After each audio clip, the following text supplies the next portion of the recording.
So, is first class worth it?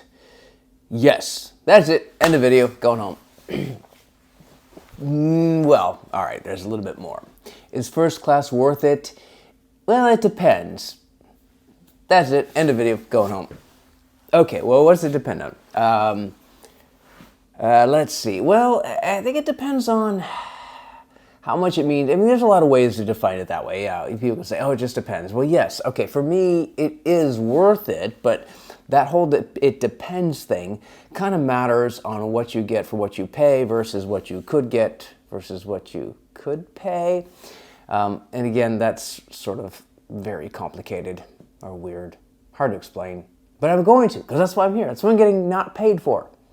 Now, what I'm talking about is just British Airways. I've flown a couple other ones, but that's the main one I know.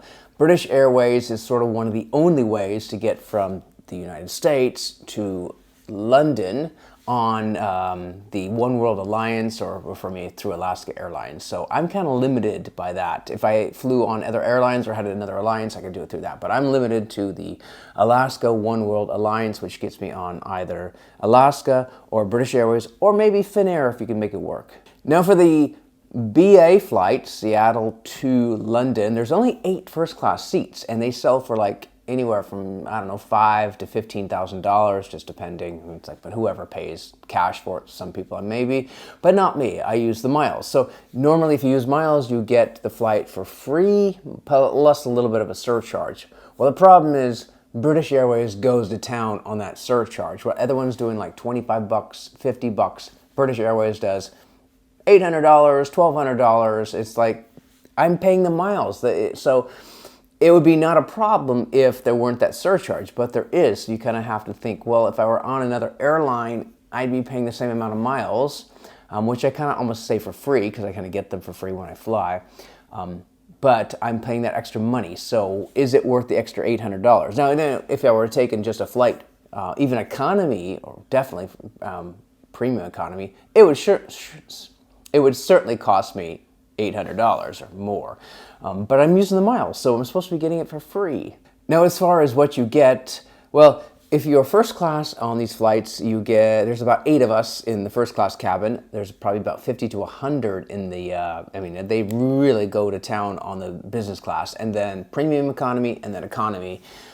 Business class, it's almost the same. I mean, they're more cramped in, but at the end of the day, if you can lie flat where your seat turns into a bed and, you're not cramped, then who cares? Like how many they put in that section of the plane. I don't need them.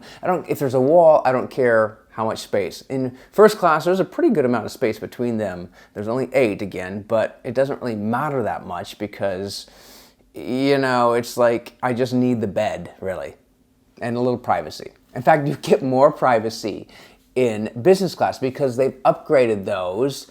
They've brought in some new arrangements, but they have not upgraded the first class. So it's kind of old, it's kind of dated, and it shows. And it actually really does show. It's kind of spacious, but the controls, the screens, it's just worn, and it really does show. It's kind of sad.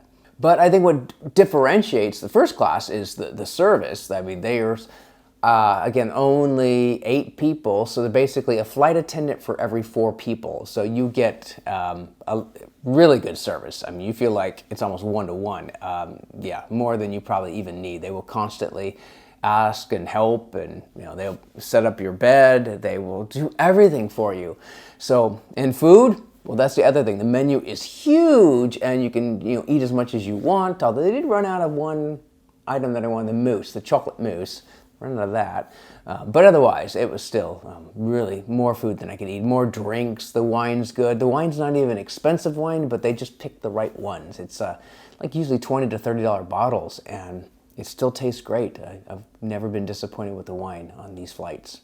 So the main question would be, is it worth it to do first class over business class? Well, kind of, because the miles are what mainly separates the two. It was like 65,000 miles or 60,000 miles for business class and 85,000 miles for first class. And well, I mean, it's just that few of miles it doesn't matter to me. I got 1,000,000 miles, so that part doesn't matter. And since the cash is the same, it's the same amount of the extra surcharge.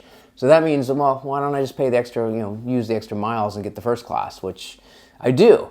But I really would rather have the option to just have less cash, the $800, because if I went to a restaurant and it was like an $800 meal, I would probably be having a pretty good meal. In fact, I could probably have a much better meal for even $100. So it's not really the meal.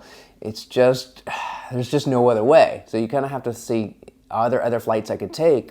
Could I get there another way? And direct? No. I mean, this is the only way to get directly from Seattle to London. But if I find New York City, sometimes I could take Finnair or I could take American. So there are ways if I do it that way. It's just layovers suck. But yeah, for $800 and times two, $1,600, because I'm going there and back, I think it'd be really worth it to try to find other ways. I've done this. I think they're raising the surcharge again.